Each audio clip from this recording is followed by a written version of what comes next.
Whether you're trying to learn an ambitious piece of music, or if you just want to achieve something that's really big and really daunting, we're going to talk about a mindset and a strategy of how to achieve it next.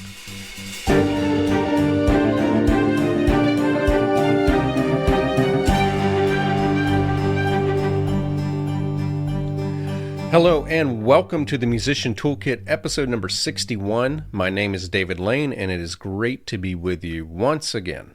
I'm recording this during what's called Tech Week in the world of theater. This is the final week that leads up to opening night, where all of the elements of light and sound, costumes and set pieces, everything is added, including the band or the orchestra. In this case, it is a band, it's a rock band, 2 guitars, bass, drums, and myself on keyboard. It's for a production of Rock of Ages. By the time this episode comes out, it is already open. We have one more weekend remaining.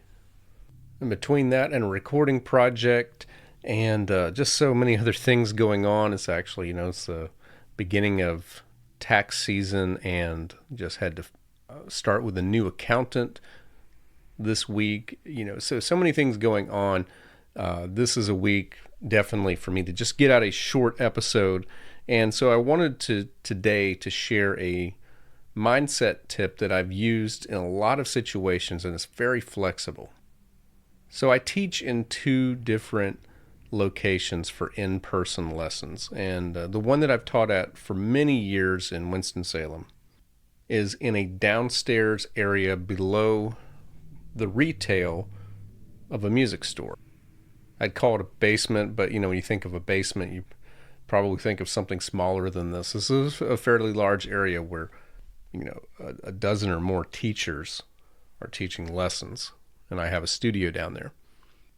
Well, in order to leave through the proper exit, you have to go back upstairs. So when I'm talking to students about the idea of any number of things, but the one that I use the most is how to get something up to tempo. So they're playing a piece, and maybe the best that they can do is put the metronome on at an 1/8 note pulse equaling 72 beats a minute.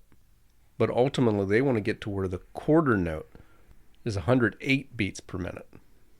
So they're at most a third of the way there, and that can seem really daunting, especially if you feel like you're having trouble increasing the tempo by any noticeable amount and you want to get it 3 times faster. So what I often tell them to do, I say when you leave this lesson and you get to where you're about to go upstairs, just stop, pause, look upstairs. Now imagine that you have to get up there, but there is no staircase, and that you couldn't go out the emergency door and climb a hill, but you have to get up there. What are some options that you'd have? Well, if you have means of getting it up there, or you have someone up there already who could help you, you could somehow attach a rope and you could climb that rope, which is much harder than, of course, climbing a staircase. Some other things that I talk about is, what if there's a staircase there, but instead of the 18 steps that are, normal, comfortable height from one step to the other that leads you to the top floor, what if you only had 6 steps that were evenly spaced? So like the equivalent of taking 3 steps at a time. Or what if you only had 4 steps? This is probably a better example. That's like going 4.5 steps at a time. Well, if you're a tall person, or very athletic, that's probably not super difficult. But I think for kind of the average person, trying to go 4.5 steps at a time is daunting. You need a little bit of help. You're going to have to get some jumps. You're probably going to struggle at times. But if you think about a staircase that has 6 steps to get to that point, you're taking the equivalent of 3 steps at a time. Well, I think maybe the average person can do that, but they're going to want to kind of pace themselves. They want to take their time, maybe do that first step. Okay, let me just regroup, get comfortable on this step, and then go to the next one. The thing about the 18 evenly spaced steps to get to the top is that even if you're a little out of shape, even if you have kind of a sore knee or sore ankle or sore hip, you can still, in most cases, climb the steps. You may need to go slower. You may need to take a rest. You get to that 7th or 8th step and let's just kind of pause, just wait a few seconds before we go on. So this is what getting faster on a piece, learning a big piece of music, like if you're trying to learn a piece that's 20 pages long and you're still working on the first page, or you're trying to achieve something that seems very big, like maybe you're just getting started teaching. Maybe you're still trying to find your first paying student, and you'd like to be able to basically support yourself just from teaching music. So maybe you're looking at how high you're wanting to go, and you're thinking, that's not 18 steps. That's about 400 steps, or that's about 350 steps. And those steps are spaced out like 5 feet at a time. I'm going to have to, really work to get up to each one. Okay, this is a lot of stuff, kind of a lot of imagery that I'm throwing at you here. But let's put this into action. So I use it for students talking about increasing the tempo because it's very simple. If you are playing at an eighth note equals 72 and you want to get that up to a quarter note equals 108, well, let's just do a little bit of math. Most metronome apps will give you an eighth note pulse instead of like just the one click per beat. So instead of thinking of an eighth note at 72, you could put the quarter note at 36, and you can use an eighth note pulse to kind of hear the eighth notes, because the quarter note's very hard to hear if you're trying to play at a pace of 36 beats per minute. Okay, well, this is just a sample of what you could do. You could master 36 beats per minute, and then you could change the metronome to 38, and then you can change it to 40. And again, your teacher may disagree on whether or not this is too small or too big, but I would suggest going 43, 46, 49, 52, 56, 60, 65, 70, 75, 80, 86, 92, 98, 104, and then 110, which is just a little bit more than 108. You kind of overshoot it just a little bit. Well, if being at quarter note equals 36 is at the bottom looking up the staircase, I just outlined 17 steps that you need to climb that should be comfortable to the point to where you can easily go to the next step, but you kind of want to just stay there for a little bit, get comfortable with where you are before you go to the next one. But you can visualize that. You're on the floor of quarter note equals 36. You want to get to the floor that says quarter note equals 108. We built a staircase of 17 steps to get there. Now you can play around on that staircase. You can get to step 7 and say, I think I want to stay here for a while. I want to go back to step 6 and just wait there and improve what I'm doing on step 6 and then come back to step 7. So, this isn't simple and linear. Nothing in music is. But you have the visual of a staircase, and more importantly, you have a strategy that contains manageable steps of how you get there.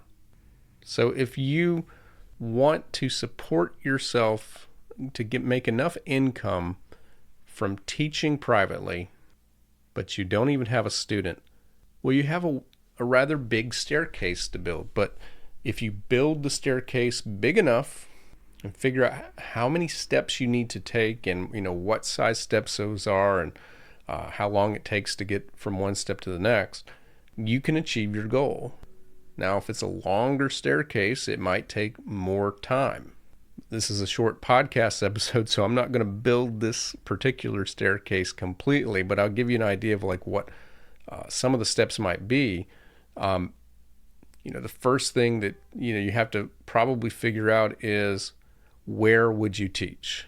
Do you have a space in your home? If not, is there a music store? Is there a church? Is there an office that you can rent? If it involves paying money in advance, is that something you have saved up? Or Could it be like a lot of music stores do, that you don't pay anything unless you make money? So for each student that you teach, you are giving a percentage of each lesson, that amount of income, to the store in the form of rent. So that's a pretty important step. You need to determine that. You need to get the idea of that. That's maybe step one. And then step two is following up and securing a location. Well, then the next step, and maybe this is actually the first step, is kind of determining exactly what you're going to teach. What kind of students are you looking for, and what would your kind of general curriculum look like for various age groups? So maybe that's the first step, maybe that's the second, maybe it's the third. And then maybe you do a series of steps to make contacts within your community, to make yourself known as a teacher who has openings. Maybe you're taking some steps to market yourself locally, playing concerts in public places. Maybe you're taking some steps to promote yourself on social media. And as you get students, sharing those students at work on social media. Then maybe you're taking some steps to make sure that you have a website, and make sure that your website has a sign-up form for your lessons. Take some steps to use something, like I often recommend on this site, Fonz, where I always have a link in the show notes if you want to do a free trial there. That will help you to be able to easily schedule and secure an automatic payment from each student. Then maybe as you get some success, you may want to think about, is your rate where it wants to be if you want to achieve the income that you're doing? And then you may also want to say, if I want to achieve this income, am I offering enough things of value to make that rate worth what I want to charge? It's kind of the flip side of a lot of people. When they only talk about money, they don't talk about that. They talk about the importance of raising your rates. But are you delivering the value that makes that rate worth it? Are you securing testimonials? That's another step, getting testimonials from students that you are then taking the step of publishing on your website, or getting a business on Google. You're doing business on Google. I think that's how you list that when you want to list your business. Have you taken the step of registering as a business? So sometimes when it talks about building a staircase, you have to write down all of these things, and then what comes to mind might be the 19th step, and then you think of the 30th step, and then you think of what's really the 5th step. You don't have to figure this out yet. Get it all down, and then kind of figure out, okay, what goes near the top of the staircase? Like, what's happening right before you are supporting yourself and paying all the bills from being a private teacher? What's coming right before that? And then, what's something that's really close to what you need to do right away? Like, what is something that you can do right away today? That's step number one. So this is what I talk about when it comes to building the staircase. So again, you can do this with learning a big piece of music beyond just improving the tempo. It's kind of determining what you have to do to learn page 1 and then page 2. And, you can give yourself a timeline for motivation. But just remember, as I kind of said with a recent episode with Melissa Slocum, as she said on that episode, better if you think of it as targets rather than a goal. You can shoot for a time, but don't let not meeting that deadline or being late on that deadline, don't let that be a factor in you giving up. You can recalibrate that goal and just keep the target what you're trying to achieve, not necessarily when you hoped to achieve it. So the last thing I want to add about this metaphor is the whole aspect of building a staircase. So if you had to physically build a staircase to get up to the second floor, well, if you have a lot of experience with carpentry and really the whole technique of how to build a staircase, you could do that. If you have enough money saved up, you could hire someone to build it for you. But probably what you are wanting to do is you're going to spend the resources to not only get the material you need to build, but you're also going to seek people who know a little bit more about building a staircase than you do that will help you do it, that will help teach you what you need to do to build a staircase. So it's kind of that in between. So how that relates to when you're working on a piece of music is it makes you, first of all, making sure that you have a metronome, that you have a good metronome or a good metronome app. Making sure that, you're practicing on an instrument that's good enough to help you improve. Making sure that you have sheet music that has everything on it you need, such as fingerings or bowings or pedal marks. And it might be making sure that you have a good teacher who is helping you along the way to make sure that you are staying on target, that you're doing things correctly. If you're trying to build a private studio from scratch or achieve some other goal, you want to make sure that you're spending funds, that you're spending money on the tools that'll help you, like getting the type of website that you need, one that supports business services. So it's saving money from your non-music jobs or whatever jobs you have and kind of investing in yourself as you go forward. And some of that may be investing in a mentor who can help you maybe even figure out what that staircase looks like. Like, what should you be achieving? Because I can offer some goals, and you can think of some goals on your own. You can think of like, what are some steps that you need to do?